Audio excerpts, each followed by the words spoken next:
Hello and welcome to another Tabletop Games Blog Saturday review. The sun had set, but we still had a few hours before the main event. Our telescopes were set up, and we had a flask of hot chocolate and a few biscuits ready to see us through the night. Our thick coats and thick socks were going to keep us warm and cozy. We were hopeful that tonight we would be able to discover new constellations. It was really exciting.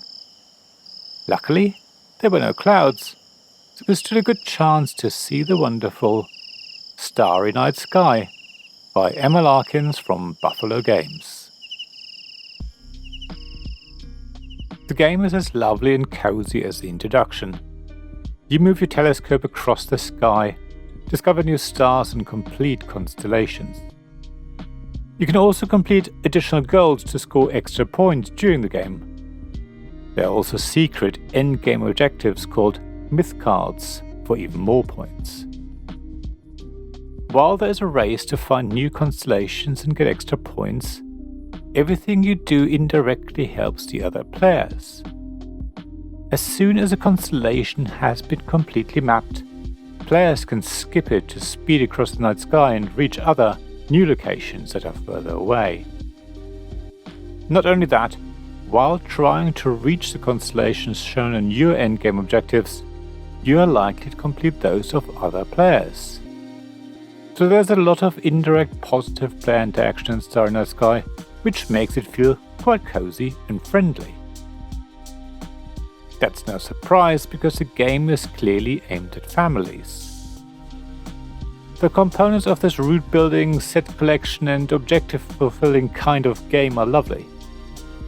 There are plastic miniature telescopes that are your player pawns, and gorgeous plastic gem stars that you collect and place on the star chart.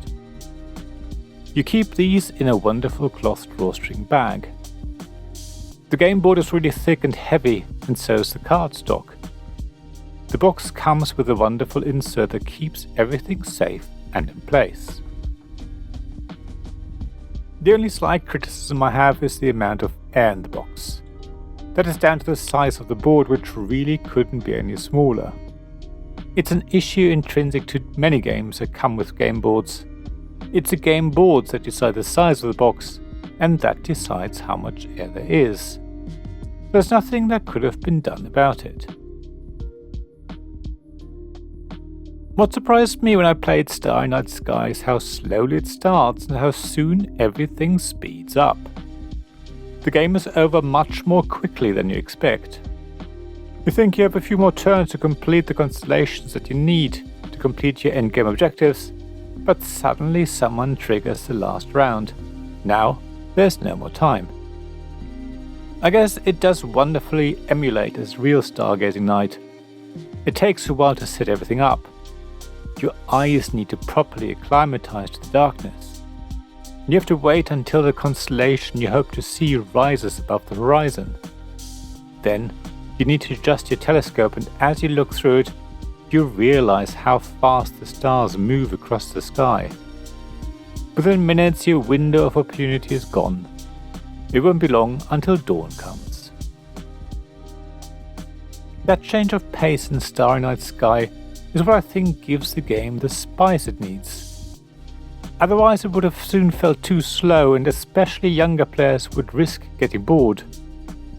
However, as it is, you take your time and suddenly realize you're at the wrong end of the sky. You desperately dash across to the other side to fulfill at least one more objective. In fact, the whole game is really tightly designed. First time you play, you think you can easily finish your endgame objectives. 3 myth cards seem like nothing. Yet, you soon realize it's quite a hard goal. Then you play Starry Night Sky again, believing that you can finish all 3 this time round.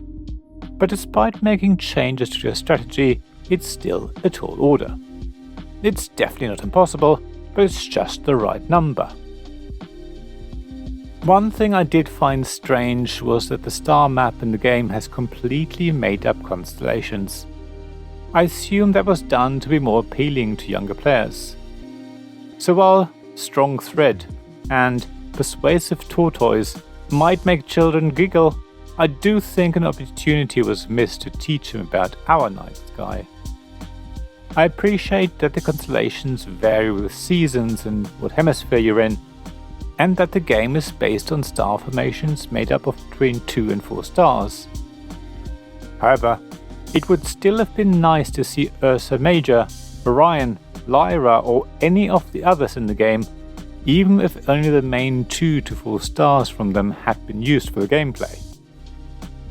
However, this and the air are my only niggles, and neither of them had any effect on the enjoyment of the game. I've played it a few times now and even left it with our neighbours to play with a younger daughter, who played it many times more. Every time it was really fun to try and complete your constellations and watch other players help you at the same time. The rules seem a little bit complicated at first, but as you play, it is really clear and starts to flow very quickly. I think we only had to refer back to the rulebook once during a game. So if you want a beautiful game with glittering components that appeals to all the family, then Starry Night Sky is definitely one to add to your list. It has plenty of variety and plays in well under an hour, so even younger players who may have a shorter attention span will be able to get all the way through. It is a really wonderful game that I will always be happy to play, whether it is dark outside or not. Thank you for listening to this Tabletop Games Blog Saturday Review podcast. Please check the description below for links mentioned in this episode, as well as to the written version of this article on the blog. If you enjoyed this episode, please subscribe, give us some stars or leave a review. Please also tell your friends about me, and if you want to offer financial support, check out my Patreon and Ko-fi pages, links to which you'll find in the blog at tabletopgamesblog.com. So thank you again for listening, and I hope to see you again soon. This podcast was made possible by the generous help of my supporters. Royal Patron Sean Newman, Magic Champion John Risley, Castle Guards David Miller and James Naylor, Dice Masters Alex Bardi, Paul Grogan and Robin Kay, and Shining Lights Jacob Davis, Gavin Jones, Sarah Reed and Richard Simpson.